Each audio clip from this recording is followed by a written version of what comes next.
Welcome back to Science Riser बच्चों। तो आज हम टॉपिक पढ़ेंगे रेजिस्टेंस का कॉम्बिनेशन, यानी कि सीरीज एंड पैरेलल के अंदर रेजिस्टेंस को सीरीज में कैसे जोड़ेंगे और पैरेलल में। और एक खास इंपॉर्टेंट और हर्ष और उल्लास की बात यह है कि इस टॉपिक के ऊपर बहुत सारे क्वेश्चन पूछे जाते हैं आईआईटी नीट के अंदर, सीबीएसई बोर्ड के अंदर। तो बड़ा ही इंपॉर्टेंट टॉपिक है, इस बात से आप जान लीजिए कि इसकी इंपॉर्टेंस बहुत ज्यादा, बहुत सारे क्वेश्चन भी आए हैं और कैसे कैसे क्वेश्चन पूछे गए वो हम यहाँ पे देख रहे हैं। इसके बाद हम अलग से आपको पहले भी बताया कि बैचेस स्टार्ट करेंगे जिसमें नीट और आईआईटी के बारे में डिस्कस करेंगे, सीबीएसई के इंपॉर्टेंट क्वेश्चन, एनसीईआरटी और कंप्लीट एनसीईआरटी को कवर। टेलीग्राम चैनल का लिंक डिस्क्रिप्शन में है, जाके वहां पे सब्सक्राइब कर दीजिए, उसको तोड़ दीजिए बटन को सब्सक्राइब करके, ज्यादा से ज्यादा शेयर भी कीजिए ताकि जरूरतमंद तक इसको पहुंच सके। तो चलिए कॉम्बिनेशन ऑफ रेजिस्टेंस की बात करते हैं। अब कॉम्बिनेशन ऑफ रेजिस्टेंस में टू टाइप्स का कॉम्बिनेशन होता है, that is the first one is series combination and second one is parallel combination. Resistance को दो तरह से जोड़ा जा सकता है, पहला हमारे पास होता है series and second is parallel. इस टाइप से जोड़ा जा सकता है। सबसे पहले इस टॉपिक को स्टार्ट करने से पहले मैं आपको बता दूं कि रेजिस्टेंस जो होते हैं, घरों में आपने देखा होगा रेजिस्टेंस की बात की होगी, इससे पहले मैंने रेजिस्टेंस के ऊपर कंप्लीट लेक्चर भी आपके लिए डाल रखा है, वहां पे जाके आपको पता होना चाहिए कि रेजिस्टेंस क्या होता है।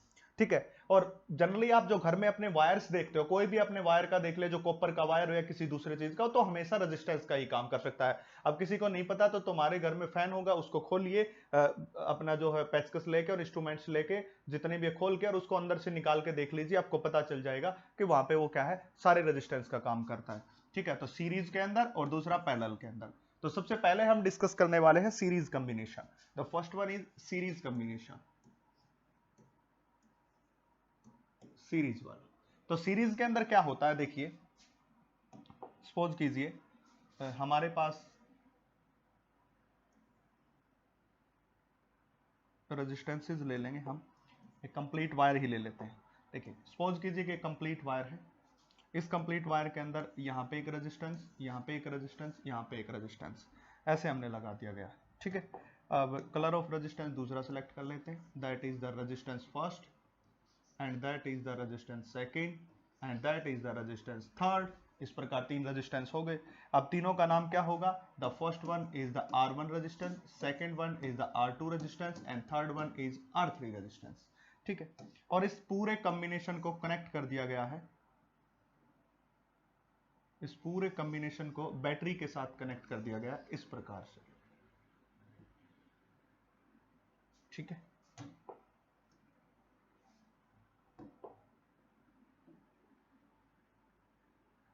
इस प्रकार से कनेक्ट कर दिया गया और यहां पे बैटरी लगा दी गई है।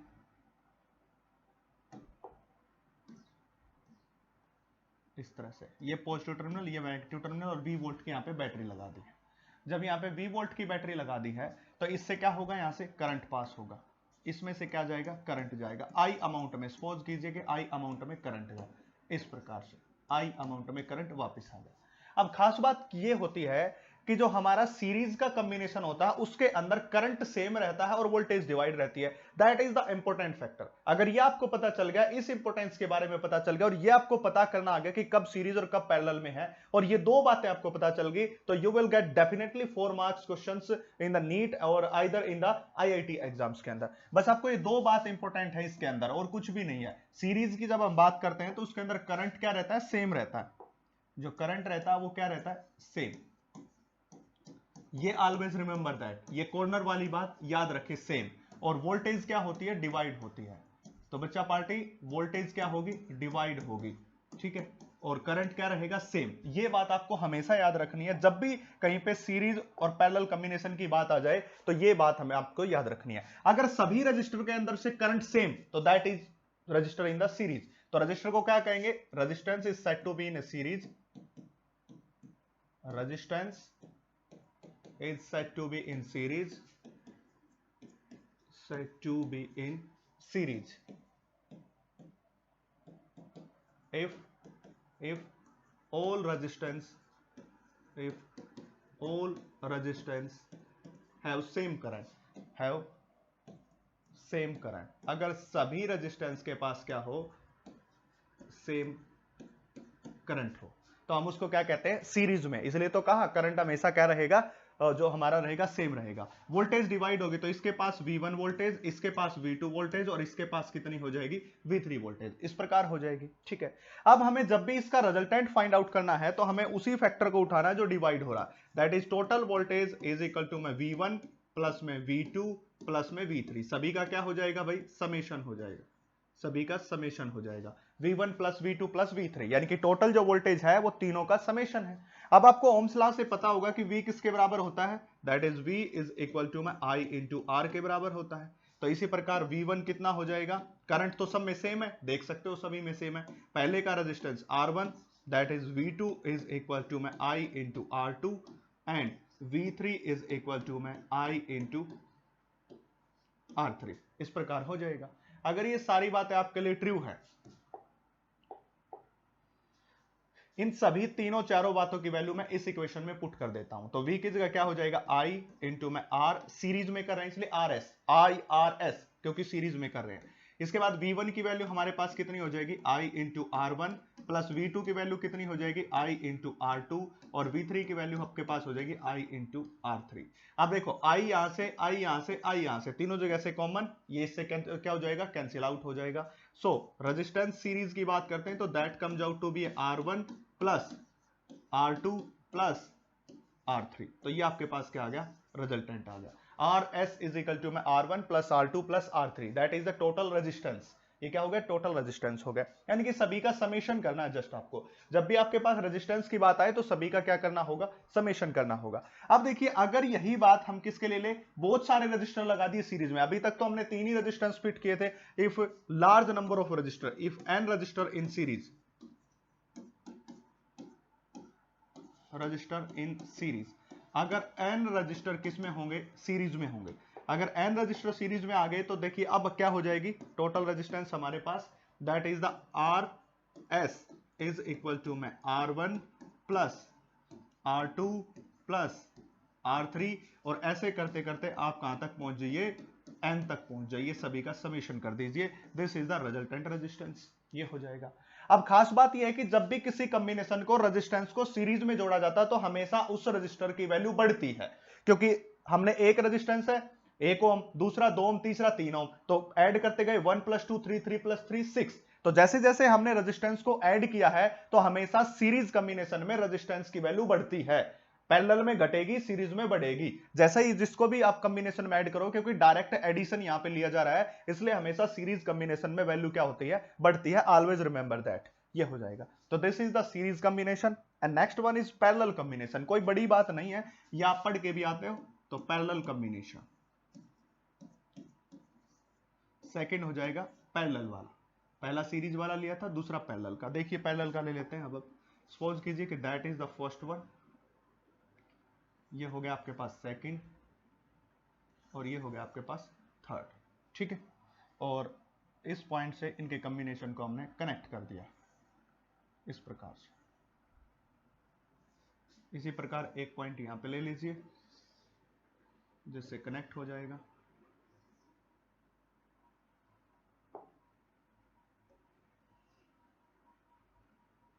ये हो गया। अब हम इसको कनेक्ट कर देते हैं बैटरी से,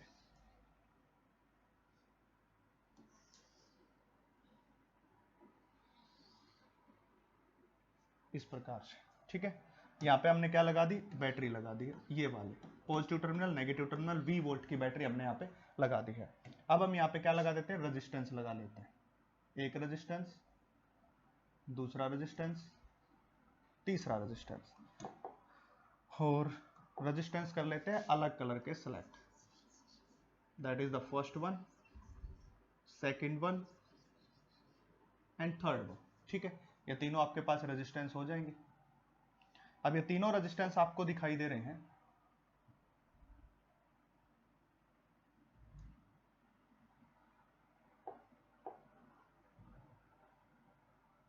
देखिए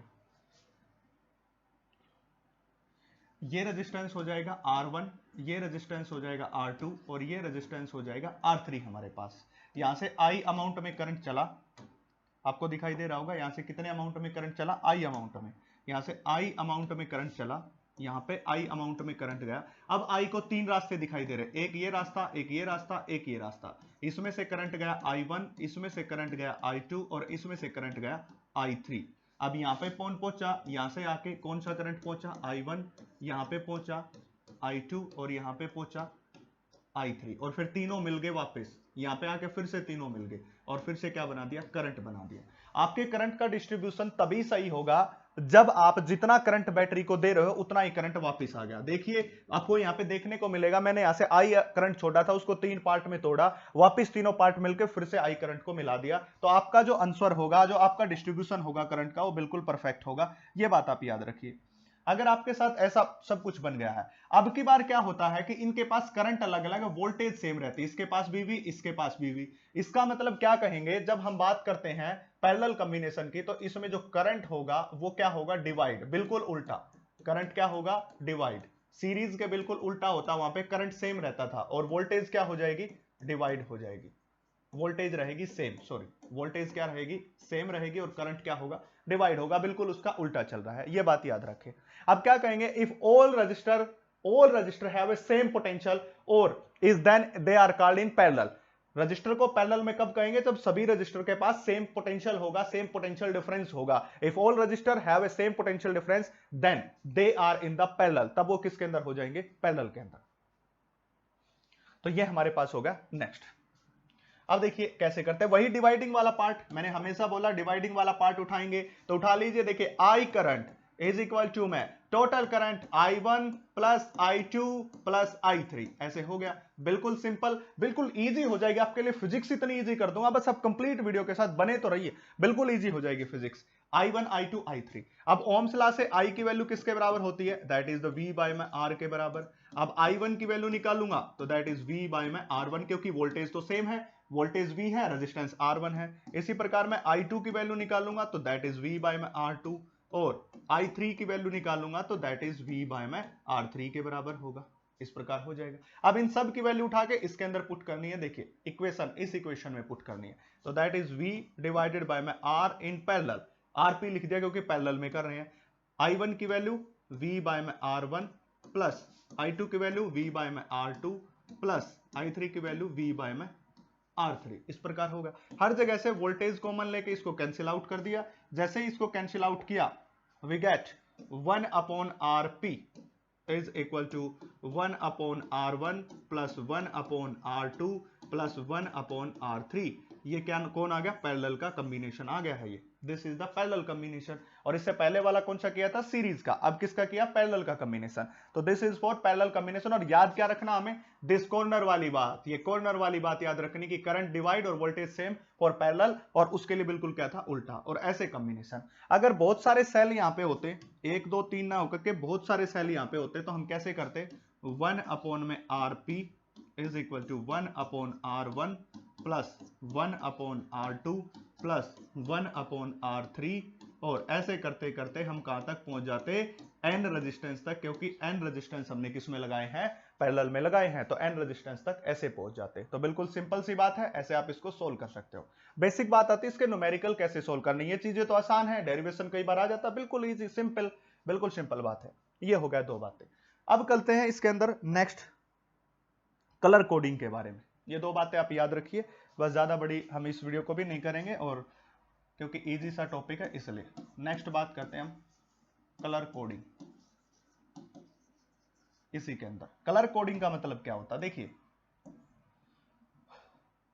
किसी भी, आपको क्या दिखा होगा जब आप कहीं पे गए हो दुकान पे, वहां पे किसी ने टीवी ओपन कर रखा है या कोई रिमोट ओपन कर रखा है या कोई एलईडी ओपन कर रखा है, तो वहां पे आपको कलर से दिखेंगे, कलर बैंड दिखाई देंगे। ऐसे सिलेंडर के रूप में आपको बहुत सारे कलर बैंड दिखाई देंगे, ऐसे सिलेंड्रिकल मिलेगा, यहाँ पे येलो कलर, रेड कलर, ऐसे ऐसे कलर बैंड दिखाई देते हैं। किसी को नहीं पता तो आज ही अपना पीछे से घर से टीवी खोलिए, और टीवी खोलने के बाद या एलईडी खोलोगे, पीछे से उतारिए उसको, खोलिए, पीछे दिखेगा ऐसे ऐसे कलर बैंड, अलग अलग कलर के बैंड आपको मिलेंगे, कोई येलो कलर का मिलेगा, कोई रेड कलर का मिलेगा, इस प्रकार से मिलेंगे आपको, ठीक है, अलग अलग कलर के। जैसे कि मैं आपको बता दूं, कुछ इस तरह से आपको बैंड मिलेंगे, जैसे कि एक हो गया येलो कलर का बैंड, अच्छा सेकंड हो गया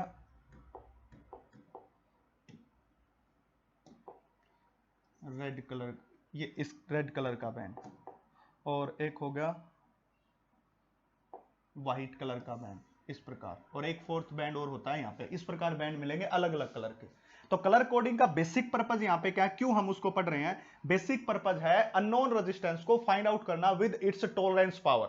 यानी कि किसी भी अननोन रेजिस्टेंस को, अब क्या होगा कि आपको हर जगह तो ये नहीं बताया जाएगा कि इसका रेजिस्टेंस 10 गुना इसका रेजिस्टेंस 10 इंटू 10⁻⁷ ओम है, और 10 इंटू 10⁻⁷ इंटू प्लस माइनस 20% ये टॉलरेंस ओम इतना ओम है, ऐसे हर जगह नहीं बताया जाएगा, क्योंकि ये लिखना बड़ी मुश्किल बात है। अगर आपने कोई एलईडी देखी होगी और एलईडी के पीछे अगर ऐसे न्यूमेरिकल वैल्यू मैं कहीं पे लिखूंगा तो ये मेरे लिए बहुत ही मुश्किल चीजें हो जाती है। इसलिए हमने इनको कोड के रूप में बना लिया, और कोड के रूप में बना के और इस तरह से एक वो बना दिया, और इस कोड को स्टैंडर्डाइज कर दिया, स्टैंडर्ड में बता दिया कि अगर ये कलर होगा तो ये हो जाएगा, ये कलर हो जाएगा तो ये हो जाएगा। तो इस न्यूमेरिकल वैल्यू को रेजिस्टेंस की लिखने की बजाय हमने एक ऐसे बैंड बना लिए, और उसी बैंड की मदद से हम उस रेजिस्टेंस की वैल्यू फाइंड आउट कर सकते हैं। और जो जब कभी भी आपका इंस्ट्रूमेंट खराब हो जाता है, आप मिस्त्री के पास लेके जाते हो, तो वो जाके क्या करेगा, उसको देखते ही पता चल जाएगा कि इसका रेजिस्टेंस कितना है, क्योंकि उसको पता है इसके ऊपर कोडिंग कर रखी है। तो उसको हम क्या कहते हैं, कलर कोडिंग। ठीक है, तो कलर कोडिंग का बेसिक पर्पज क्या होता है, to find out value of unknown resistance, resistance with its tolerance power,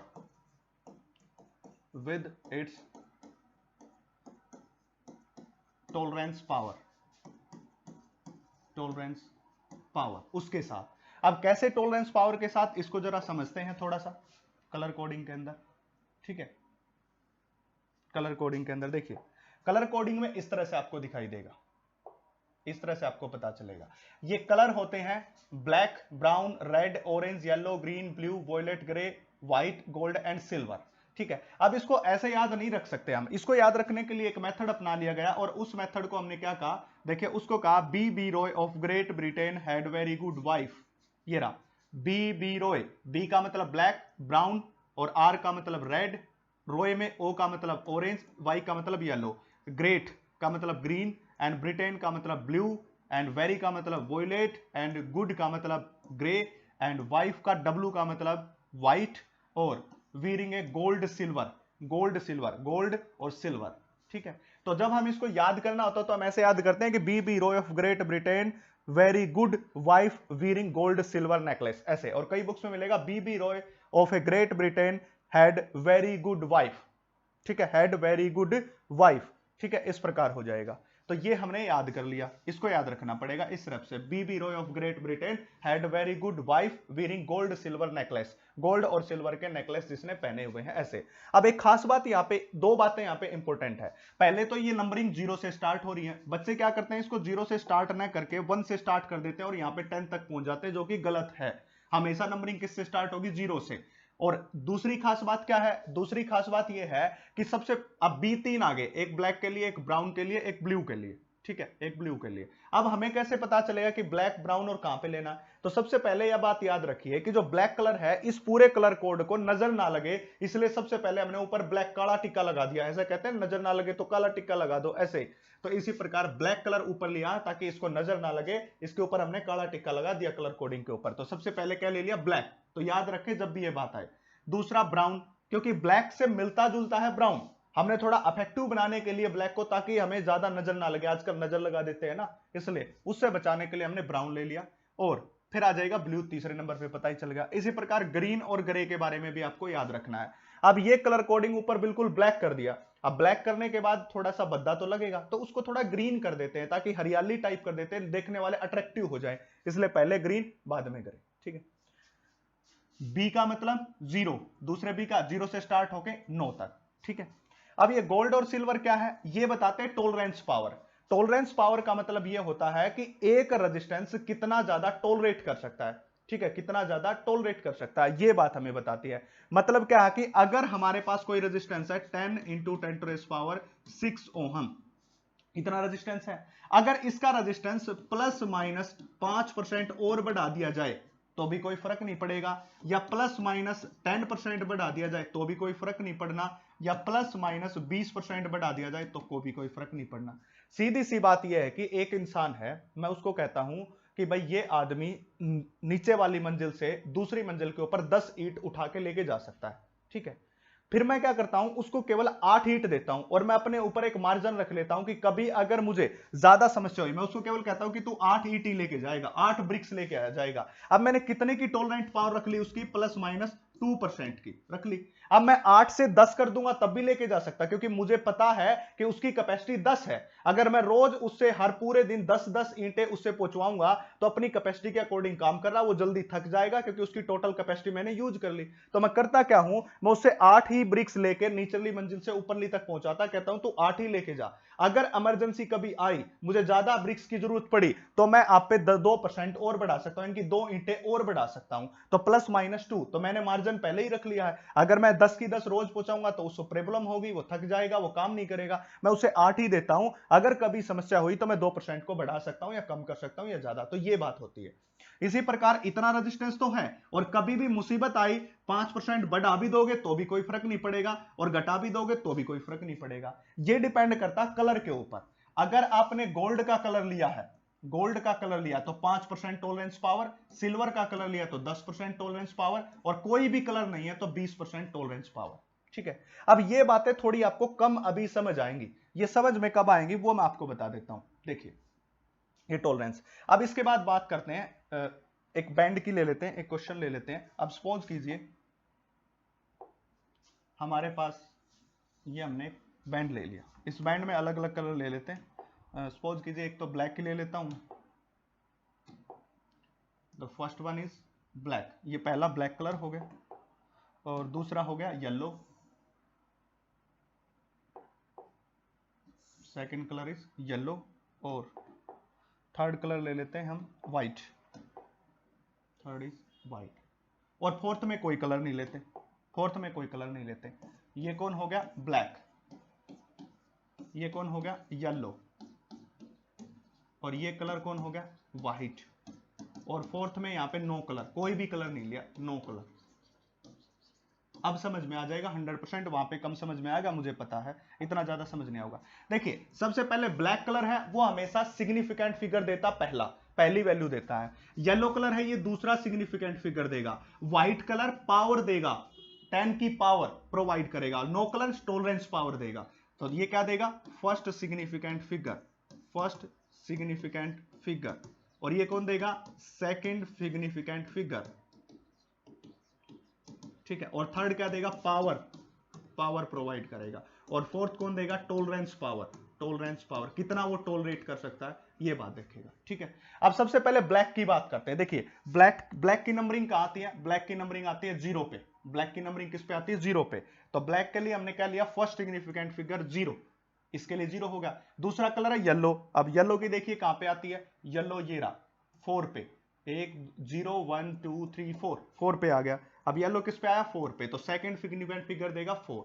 अब थर्ड की बात करते हैं, थर्ड है व्हाइट। व्हाइट देखिए कहां आता है, व्हाइट देखिए ये रहा व्हाइट, व्हाइट आता 9 पे, तो 9 पे आता, ये किसकी पावर देगा, देखिए ये लिख रखा पावर, तो ये देगा 10 की पावर 9। और फोर्थ कलर, फोर्थ कोई भी कलर नहीं है। जब नो कलर होता है तो टॉलरेंस पावर कितनी होती है 20%। तो हम यहां पे क्या लिखेंगे प्लस माइनस 20%। मतलब अगर इसमें से 4.4 इंटू 10⁹ ओम में से 20% बढ़ा दो या 20% घटा दो तो कोई फर्क नहीं पड़ेगा, ये रेजिस्टेंस तब भी काम करेगा। इससे ज्यादा बढ़ा दिया घटा दिया तो ये डैमेज हो सकता है, नहीं तो ये डैमेज नहीं होगा। इस प्रकार आपको देख के इसके अंदर से बताना है। अब इस पे क्वेश्चन कैसे आते हैं वो देखिए। सबसे पहला एक कार्बन रजिस्टर्स ऑफ ए, ये दे रखा है 4.7 plus minus 4.7 kilo ohm is to be marked with ring of different color of identification the color code sequence। अब कलर कोड सीक्वेंस पूछ रहा है। अब देखिए 4 के लिए कौन था, 4 के लिए देखिए 4 के लिए आपके पास येलो था, तो आप यहां पे क्या लिखोगे 4 के लिए येलो लिख दिया। 7 के लिए कौन था, अब 7 के लिए देखिए वॉयलेट, 7 के लिए कौन है वॉयलेट है, वॉयलेट लिख दिया। प्लस माइनस 4.7, अब फिर क्या हो गया हमारे पास प्लस माइनस 4.7 दे रहा है, और 4.7 का मतलब लगभग देखिए 4.7 के आसपास, तो हमारे पास क्या हो जाएगा, 4.7 की टॉलरेंस पावर दे रहा है। अब 4 के ऊपर 4.7, अब ये 10%, अब यहां पे क्या दे रहा है ये देखिए, नेक्स्ट बता देता हूं। अब देखिए ये हो गया येलो ऑरेंज। अब इसके बाद यहाँ पे क्या किलो ओम है, किलो को हम किससे लिखते हैं, 10⁻³ से लिखते हैं, ऐसा ही लिखते हैं किलो ओम। अब इसको ओम में चेंज करना है, ओम में चेंज करना है तो मैं इसके साथ किसकी मल्टीप्लाई करूंगा, 10⁻3। अब पावर 3 किसके लिए होती है, 3 पावर किसके लिए होती है, 3 पावर ऑरेंज के लिए होती है, देख लीजिए। तो नेक्स्ट कलर कौन सा हो जाएगा इसके अंदर, नेक्स्ट कलर हो जाएगा ऑरेंज, ऑरेंज। इसके बाद नेक्स्ट कौन सा बनेगा, अब ये 47 यानी कि 4.7 दे रखा है। अब 4.7 को परसेंटेज में चेंज करना, कैसे चेंज करते हो कि इसने 4.7 गेन किए, टोटल कितने में से, 47 में से, और परसेंटेज के लिए मल्टीप्लाई बाय 100, इसको कैंसिल करेंगे तो कितना आ जाएगा 10%। और 10% टॉलरेंस पावर किसके लिए होती है, 10% टॉलरेंस पावर सिल्वर के लिए होती है। देखिए सिल्वर, फॉर सिल्वर, तो 10% किसके लिए होगी, सिल्वर के लिए। तो ऑप्शन बी इज करेक्ट। अब ये कैसे फाइंड आउट किया ये देख लीजिए। आप सपोज कीजिए आपने 500 में से 490 अंक प्राप्त किए, तो 490 अंक प्राप्त किए वो तो ऊपर लिखते हैं, और कितने में से किए 500 वो यहाँ पे, और परसेंटेज के लिए 100। इसी प्रकार 47 में थे 4.7 प्राप्त किया, तो 4.7 ऊपर 47 नीचे, और मल्टीप्लाई बाय 100 किसके लिए, परसेंटेज के लिए। तो इस प्रकार हो गया। तो पहला कलर हमने 4 के लिए येलो है, वॉयलेट 7 के लिए है, ऑरेंज के लिए कैसे पता चला, किलो ओम था उसको ओम में चेंज किया तो 10⁻³ से मल्टीप्लाई कर दिया, तो मल्टीप्लायर आ गया आपके पास। एक क्वेश्चन और देखते हैं, देखिए ये दे रखा है, yellow band, violet band, brown band and gold 2021 के अंदर आया हुआ है। अब देखिए येलो कलर के लिए कितना यूज करते हैं, यहां पे आपको पता चल जाएगा, येलो के लिए 4 का यूज करते हैं, येलो के लिए 4 का। तो हम पहला क्या, फर्स्ट डिजिट देगा, हमेशा पहला रंग पहला डिजिट। वॉयलेट कलर दूसरा डिजिट देगा, और वॉयलेट कलर के लिए कितना लिखते हैं 7, वॉयलेट के लिए 7 तो दूसरा डिजिट, मल्टीप्लाई बाय में तीसरा हो जाएगा ब्राउन। अब ब्राउन के लिए कितना लिखते हैं, देखिए नेक्स्ट हो जाएगा ब्राउन। अब ब्राउन के लिए हम लिखते हैं 1, ये रहा, ब्राउन के लिए हमेशा 1 लिखा जाता है। नेक्स्ट हमने लिया था ब्राउन। अब ब्राउन के लिए कितना लिख दिया, 10⁻1, क्योंकि थर्ड डिजिट हमेशा पावर देती है, पहला सिग्निफिकेंट फिगर दूसरा, और जो तीसरा होगा हमेशा पावर देगा। और फोर्थ है गोल्ड, और गोल्ड के लिए कितना होता है, ±5% के बराबर होता है, ±5%। अब इसको कैसे कर सकते हैं, देखिए ये कंप्लीट आपको यहाँ पे दिखाई दे गया है। अब ये दिखाने के बाद आपके लिए 5% का मार्जिन आपको रखना है। अब 5% का मार्जिन रखना है तो इसके अंदर ऑप्शन सिलेक्ट है, ये तो होगा नहीं। अब इसमें से और इसमें से हमें सिलेक्ट करना होगा ये। तो ये क्या हो सकता है, ये देखिए ये वाला 4, 7 और इसकी जगह 0 और ±5%।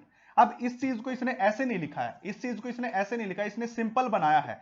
देखिए अलग अलग लिख रखा है, उस टर्म में नहीं लिखा, इसको तो क्या लिख दिया 470 ओम और टॉलरेंस पावर है 5%, इस प्रकार लिख दिया। तो that is the answer is correct, और बाकी सारे इसके रॉन्ग है। नीट 2020 में आया हुआ, ऐसे सोल्व करना आपको। नेक्स्ट देखिए, अब बात करते हैं इस क्वेश्चन की। क्या कहता है, अब ये रेजिस्टेंस के ऊपर क्वेश्चन आ गया। 3 resistors having a resistance R1, R2, R3 are connected as shown in figure. The ratio of I3 by I1, यानी कि I3 और I1 में से कितना करंट है, इसको हमें फाइंड आउट करना है। In terms of resistance used in I1 circuit is, उसके लिए फाइंड आउट करना। नीट 2021 के अंदर ये क्वेश्चन आया हुआ है। अब इसको सॉल्यूशन के लिए मैं आपको सबसे पहले बता दूं, आपको पता होना चाहिए कि यहां से जो करंट गया है I1, और ये जो आपको दिखाई दे रहा है इसके बाद के, ये जो दिखाई दे रहा है, यहां से करंट कौन आया है I2, और यहां से करंट कौन आया है I3, इस प्रकार से ये सब आए हैं। अब ये दोनों तो किसमें, पैरेलल में, क्योंकि इन दोनों में करंट अलग है। जिसमें करंट अलग होता है वो हमेशा कॉम्बिनेशन में किसमें होते हैं, पैरेलल में होते हैं। तो ये दोनों किसमें, पैरेलल में है। अब देखिए कुछ सिचुएशन इस प्रकार है, कुछ सिचुएशन इस प्रकार हो गई है, मैं आपको बता दूं। देखिए आपके पास एक ये रेजिस्टेंस है, एक रेजिस्टेंस ये है, एक रेजिस्टेंस ये है, इनको कनेक्ट कर दिया इस प्रकार, और यहां से I1 करंट, और इसका रेजिस्टेंस है R1, इसका रेजिस्टेंस R2, इसका रेजिस्टेंस R3, इसमें से I2 करंट और इसमें से I3 करंट, और फिर से ये I2 और I3 मिलकर क्या बना देंगे, I1 करंट बना देंगे। अब इसके बीच हमेशा सबसे पहले ऐसे क्वेश्चन को टैकल करना है तो बैटरी लगा दीजिए, पॉजिटिव, नेगेटिव और V वोल्ट की। सबसे पहला ही काम हमेशा बैटरी का लगाने का होता है। जब भी रेजिस्टेंस के सीरीज पैरेलल के क्वेश्चन सोल्व करो तो जिस पॉइंट के बीच जो चीज पूछ रहा है वहां बैटरी लगा दो। अब एक बात आपने देखी होगी कि यहां से I1 करंट गया, इस I1 करंट को दो रास्ते यहां पे दिखाई दे, एक ऊपर एक नीचे। तो I1 करंट के दो टुकड़े हुए, एक I2 और एक I3 हुआ। फिर वापिस दो टुकड़ों ने मिला दिया, मिल गए, यहां से I2 यहां से I3, फिर से क्या बना दिया I1। इसका मतलब ये हुआ कि ये दोनों रेजिस्टेंस किसमें पैरेलल में है और ये कॉम्बिनेशन सीरीज में है, ऐसा पता चला।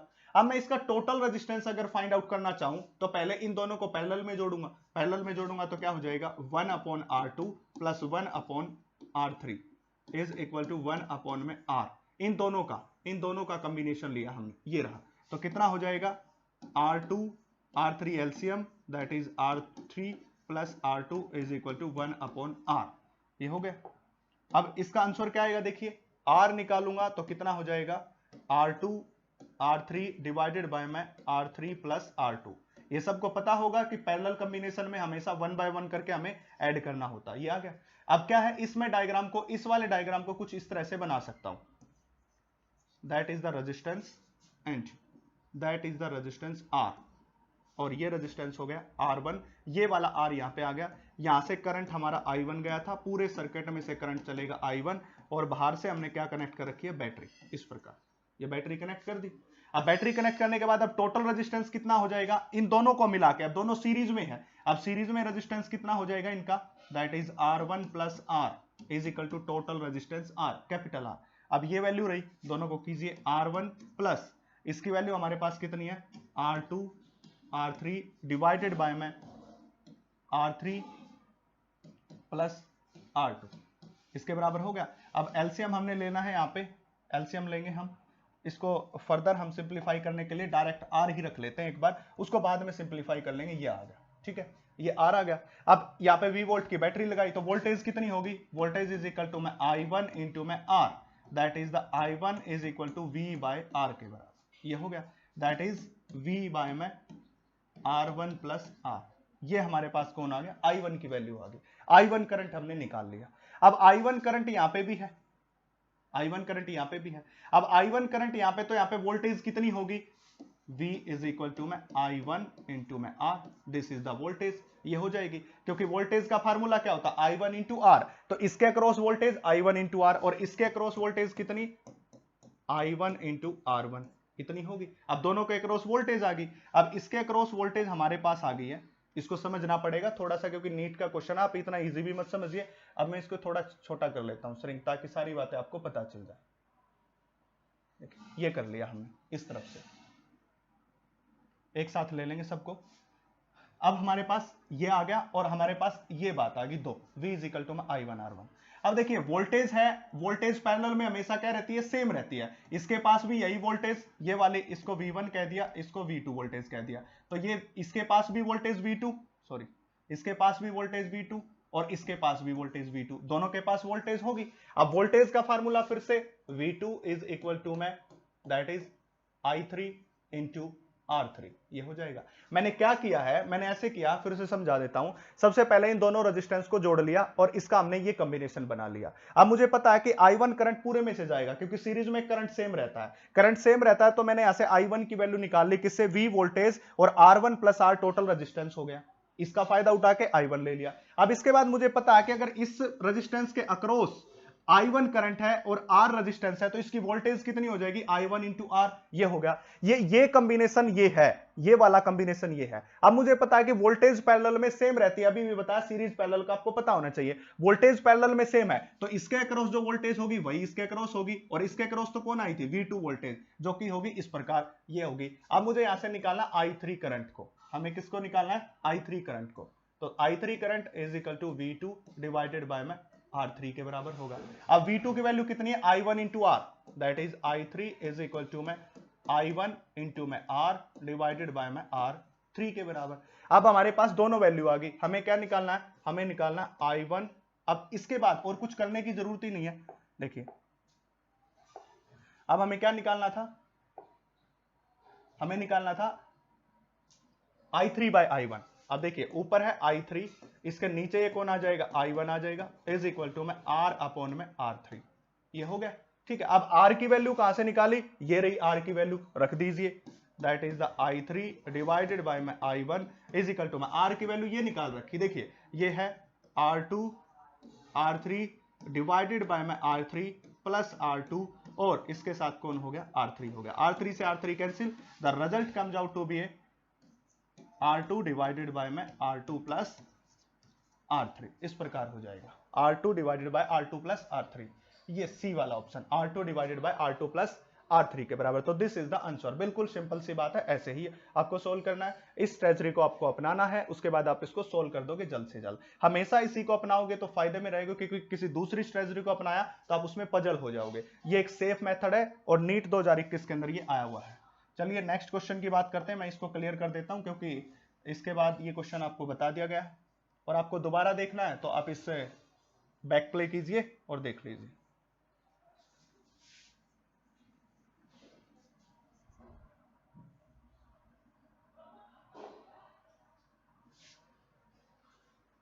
अब देखिए नेक्स्ट क्वेश्चन क्या बोल रहा है।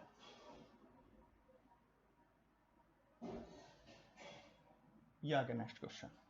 अब नेक्स्ट क्वेश्चन की बात करते हैं। नेक्स्ट क्वेश्चन में बोला था affective resistance of A parallel connection that consist of 4 wires of equal length and equal area of cross section and same material is 0.25।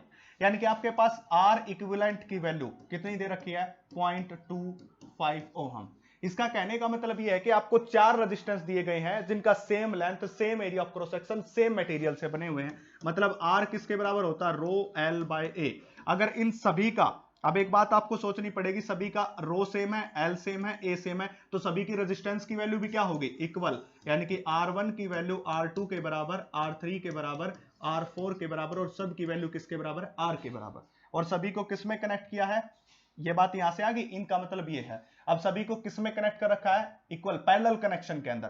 Parallel में कैसे, 1 अपॉन में RP is equal to 1 upon में R1 plus 1 upon R2 plus 1 upon R3 plus 1 upon R4, इस प्रकार हो गया। अब सभी का पैरेलल कॉम्बिनेशन चल रहा है। पैरेलल कॉम्बिनेशन का मतलब 1 अपॉन 0.25, क्योंकि इक्विवेलेंट की वैल्यू, पैरेलल कॉम्बिनेशन में इक्विवेलेंट की वैल्यू कितनी दे रहा, 0.25 पहले से ही दे रहा।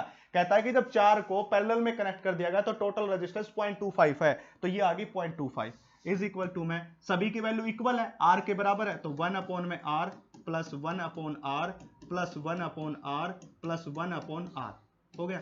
अब हर जगह से R को ले लिया कॉमन, तो 1 प्लस 1 प्लस 1 तो 4 बाय R।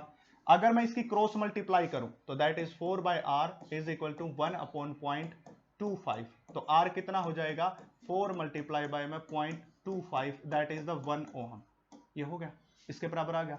अब क्या, what will be the effective resistance if they are connected in series. अब अगर चारों को सीरीज में कनेक्ट कर दिया जाए, अब एक की वैल्यू कितनी आ गई, 4 ओम, 1 ओम सॉरी, अफेक्टिव रेजिस्टेंस कितना आ गया, 1 ओम। यानी कि R1 R2 R3 R4 सब की वैल्यू क्या है, 1 ओम के बराबर। अब चारों को किस में जोड़ दिया, सीरीज में, तो सबकी क्या हो जाएगी, R1 plus R2 plus R3 plus R4 that is 1 plus 1 plus 1 plus 1 that is the 4 ohm resistance, 4 ohm resistance. तो answer is first 4 ohm resistance आ जाएगा और नीट 2021 के अंदर ये आया हुआ है। ऐसे सोल्व करना आपको, ठीक है। नेक्स्ट की बात करते हैं, नेक्स्ट क्वेश्चन की। देखिए क्या कहता है, in the circuit shown in the current through 4 ohm resistance is 1 ampere. यानी कि जो आपको 1 एम्पियर करंट है इसके अक्रॉस दे रखा है, 4 ओम रेजिस्टेंस के अक्रॉस कितना दे रखा है, 1 एम्पियर, 1 एम्पियर करंट, ठीक है। When the point P and M are connected to DC, P और M को कनेक्ट कर दिया DC से, यानी कि यहां से ऐसे DC वोल्ट से, V वोल्ट से इसको कनेक्ट कर दिया है। The potential difference between point and main end, इस पॉइंट और इस पॉइंट के बीच क्या करना है, पोटेंशियल डिफरेंस को फाइंड आउट करना है। अब देखिए पोटेंशियल डिफरेंस को फाइंड आउट करने का फार्मूला क्या होता है, V is equal to I into R के बराबर। अब इसके अक्रॉस रेजिस्टेंस तो 1 ओम का है। अगर मैं यहाँ पे करंट की वैल्यू फाइंड आउट करूं, अगर मुझे यहाँ पे ये पता चल जाए कि यहाँ से कितना करंट जा रहा है, तो मैं क्या करूंगा, उस करंट की मल्टीप्लाई इस रेजिस्टेंस से कर दूंगा, तो मेरे पास क्या आ जाएगी, वोल्टेज। क्योंकि फार्मूला V किसके बराबर होता है, I इंटू R के बराबर। तो करंट मल्टीप्लाई बाय रेजिस्टेंस किसके बराबर होगा, वोल्टेज। तो मुझे क्या करना है, सिर्फ यहाँ पे मुझे एक ही काम करना है कि मुझे इसमें से करंट फाइंड आउट करना है। अब उसके लिए क्या करना होगा, यहाँ पे आपको माइंड लगाना होगा। देखिए इसमें से कितना एम्पियर का करंट जा रहा है, 1 एम्पियर का। अगर 1 एम्पियर का करंट गया तो वोल्टेज कितनी होगी, 1 एम्पियर का करंट, 4 ओम का रेजिस्टेंस, तो कितनी होगी, 4 वोल्ट, ठीक है। अगर इसके अक्रॉस 4 वोल्ट है तो इसके अक्रॉस भी 4 वोल्ट होगी। क्यों, क्योंकि दोनों के दोनों पैरेलल में, और पैरेलल में हमेशा क्या रहता है, वोल्टेज सेम रहता है। तो इसका मतलब यह हुआ कि इस पॉइंट से लेके और इस पॉइंट तक की जो वोल्टेज है वो कितनी है, 4 वोल्ट। समझ लीजिए, दोबारा से बता रहा हूं, इसके अक्रॉस 1 एम्पियर करंट, 4 ओम का रेजिस्टेंस, तो वोल्टेज निकाली कैसे, I इंटू R। तो 1 इंटू 4 वोल्ट, इसके अक्रॉस 4 वोल्ट है तो इसके अक्रॉस भी 4 वोल्ट, क्योंकि पैरेलल में वोल्टेज हमेशा सेम रहती है। तो यहां से मतलब यहां से कितनी वोल्टेज चली होगी 4 वोल्ट, और यहां पे कितनी वोल्टेज पहुंची होगी 4 वोल्ट, 4 वोल्ट पहुंची होगी। अब हमें पता है कि अगर इस ऊपर वाले हिस्से में 4 वोल्ट है तो ये ऊपर वाला हिस्सा नीचे वाले हिस्से के किस में है, पैरेलल में है। ये हिस्सा इसके पैरेलल में, क्योंकि ऊपर वाले में अलग करंट और नीचे वाले में अलग। क्यों? क्योंकि अगर यहां से आई करंट चला तो आई को दो रास्ते दिखाई दे रहे हैं, इस तरफ ऊपर और एक नीचे की तरफ। अगर ऊपर I1 करंट गया है तो नीचे कौन करंट जाएगा, I2 करंट जाएगा। तो दोनों हिस्से में क्या हो जाएगा, हमारे पास अपोजिट करंट हो जाएगा। तो इसलिए हम क्या कह सकते हैं, इसलिए हम कह सकते हैं कि दोनों पैरेलल में, तो इसके अक्रॉस भी कितना होगा 4 वोल्ट होगा। समझ आ गई बात? ऊपर वाले में 4 वोल्ट तो नीचे वाले में भी 4 वोल्ट। अब ओवरऑल सिचुएशन क्या आ गई, मैं इसको साफ करके सिर्फ एक ही बात आपके सामने रख रहा हूं। मेरे पास सिचुएशन ये पहुंच गई है, मेरे पास सिचुएशन ये पहुंच गई है कि भाई ये जो टोटल है इस नीचे वाले के पास वोल्टेज कितनी है 4 वोल्ट है। ठीक है, अगर यहां पे 4 वोल्ट है तो 4 वोल्ट का मतलब इस पूरे रेजिस्टेंस की वैल्यू में निकाल लो। पूरे रेजिस्टेंस कितना, ये दोनों किसमें है, सॉरी ये और ये 0.5 ओम, ये 0.5 ओम किसमें है, पैरेलल में है। ये रेजिस्टेंस पैरेलल में है। पैरेलल में कैसे ऐड होंगे, 1/Rp is equal to 1/R1 plus 1/R2 ऐसे ऐड होंगे। अब दोनों को ऐड कीजिए, कितना आएगा देखिए, तो 1/Rp is equal to 1/0.5 plus 1/0.5। अब 0.5 को क्या ले लिया एलसीएम, ऊपर हो गया 1 प्लस 1 कितना 2, और 2 इसको फर्दर सिंप्लीफाई करेंगे तो 1/R, सॉरी फर्दर सिंप्लीफाई करेंगे R निकालेंगे यहां से तो कितना हो जाएगा 0.5 डिवाइडेड बाय में 2 दैट इज 5 डिवाइडेड बाय में 20। इसको कैंसिल किया 1/4 तो रेजिस्टेंस कितना आ गया 0.25 ओहम के बराबर। ये हो गया इसका रेजिस्टेंस कॉम्बिनेशन का, टोटल कॉम्बिनेशन का कितना आ गया 0.25 ओम के बराबर आ गया। और इसका कितना है 1 ओम है, तो टोटल रेजिस्टेंस कितना हो जाएगा R total is equal to 1 plus 0.25 that is 1.25 ohm आ गया। ठीक है, अब 1.25 ओम रेजिस्टेंस है और वोल्टेज कितनी है, वोल्टेज 4 वोल्ट है। तो हमारे पास V इज इक्वल टू मैं आई आर के फार्मूले से क्या निकाल लू मैं I, that is voltage divided by resistance. So I is equal to voltage is 4 and resistance is 1.25। ये हो गया, तो इसको सोल्व करेंगे तो ये आ जाएगा 400/125, 5 और 1 ये हो जाएगा 15, 25 का 150 6, तो दैट इज 16 डिवाइडेड बाय 5। ये आ गया करंट, इतने एम्पियर का करंट आ गया। मतलब क्या हुआ, इस पूरे नीचे वाले सर्किट में कितने एम्पियर का करंट जा रहा 16/5 एम्पियर का करंट। अब ये सारा सिस्टम सीरीज में है, ये दोनों रेजिस्टेंस इसके किस में है, सीरीज में है। अगर सीरीज में है तो टोटल करंट कितने का गया, टोटल करंट गया 16/5 का। यहां से करंट चला 16/5 का, यहां से करंट आया 16/5 का। अब N और M पॉइंट के बीच क्या बताना वोल्टेज, तो कैसे बताएंगे V is equal to I into R। I की वैल्यू 16/5 और रेजिस्टेंस की वैल्यू है 1, तो आंसर कितना आ जाएगा 16/5। 16/5 को सोल्व करूंगा तो 5 3 जा 15, 1 हमारे पास आ गया 0.2, तो 3.2 वोल्ट इस प्रकार आया। सोल्व कैसे किया, इसके अक्रॉस करंट दे रखा था तो वोल्टेज आ गई 4, पैरेलल में वोल्टेज सेम तो इसके अक्रॉस भी 4 वोल्ट, ऊपर वाले के अक्रॉस 4 वोल्ट है तो नीचे वाले के अक्रॉस भी कितना होगा 4 वोल्ट ही होगा सेम। अब 4 वोल्ट है तो इसका मैंने टोटल रेजिस्टेंस निकाल लिया, टोटल रेजिस्टेंस से मैंने करंट निकाल लिया। अब करंट सेम रहेगा पूरे सर्किट के अंदर 16/5 एम्पियर, उससे हमने क्या निकाल दी वोल्टेज निकाल दी। तो इस प्रकार आपको ये सॉल्यूशन करना 2008 में आया हुआ है। नीचे वाला जो क्वेश्चन आपको दिखाई दे रहा होगा ये पावर का क्वेश्चन है, जब पावर वाला कंसेप्ट करेंगे तो वहां पे इसको देखेंगे। तो आज के लिए इतना ही, और मुझे लगता है कि इस प्रकार से आप कंसेप्ट और दोनों चीजें करोगे तो आप पावरफुल हो जाओगे और न्यूमेरिकल आपको सोल्व करने पड़ेंगे। तो आज के लिए इतना ही करेंगे, बाकी नेक्स्ट लेक्चर के अंदर देखते हैं। Thank you.